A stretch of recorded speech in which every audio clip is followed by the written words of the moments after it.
विवेकानंद का वो यादगार भाषण, हिंदुत्व पर दुनिया की खोल दी आंखें। जब भी स्वामी विवेकानंद की बात होती है तो अमेरिका के शिकागो की धर्म संसद में साल 1893 में दिए गए उनके भाषण को जरूर याद किया जाता है।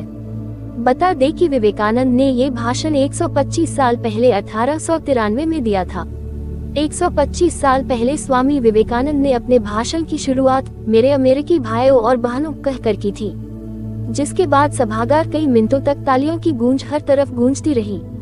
आइए जानते हैं स्वामी विवेकानंद के उस भाषण की खास बातें। अमेरिका के बहनों और भाइयों, आपके इस स्नेहपूर्ण और जोरदार स्वागत से मेरा हृदय अपार हर्ष से भर गया है और मैं आपको दुनिया की प्राचीनतम संत परंपरा की तरफ से धन्यवाद देता हूँ। मैं आपको सभी धर्मों की जननी की तरफ से धन्यवाद देता हूँ और सभी जातियों संप्रदायों के लाखों करोड़ों हिंदुओं की तरफ से आपका आभार व्यक्त करता हूँ। मेरा धन्यवाद कुछ उन वक्ताओं को भी है जिन्होंने इस मंच से यह कहा कि दुनिया में सहनशीलता का विचार सुदूर पूरब के देशों से फैला है। मुझे गर्व है कि मैं एक ऐसे धर्म से हूँ जिसने दुनिया को सहनशीलता और सार्वभौमिक स्वीकृति का पाठ पढ़ाया। हम सिर्फ सार्वभौमिक सहनशीलता में ही विश्वास नहीं रखते, बल्कि हम विश्व के सभी धर्मों को सत्य के रूप में स्वीकार करते हैं। मुझे गर्व है कि मैं उस देश से हूँ जिसने सभी धर्मों और सभी देशों के सताए गए लोगों को अपने यहाँ शरण दी।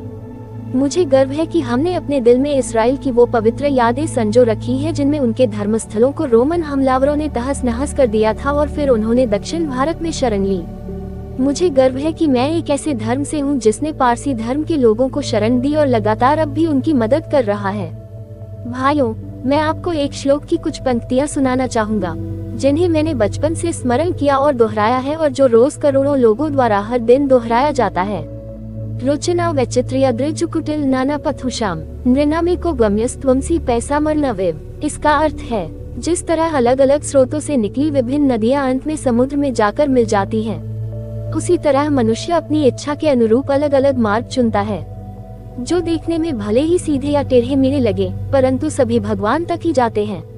सांप्रदायिकताएं, कट्टरताएं और इनकी भयानक वंशज हठधर्मिता लंबे समय से पृथ्वी को अपने शिकंजों में जकड़े हुए हैं। इन्होंने पृथ्वी को हिंसा से भर दिया है। कितनी ही बार यह धरती खून से लाल हुई है, कितनी ही सभ्यताओं का विनाश हुआ है और न जाने कितने देश नष्ट हुए हैं। अगर ये भयानक राक्षस न होते तो आज मानव समाज कहीं ज्यादा उन्नत होता, लेकिन अब उनका समय पूरा हो चुका है।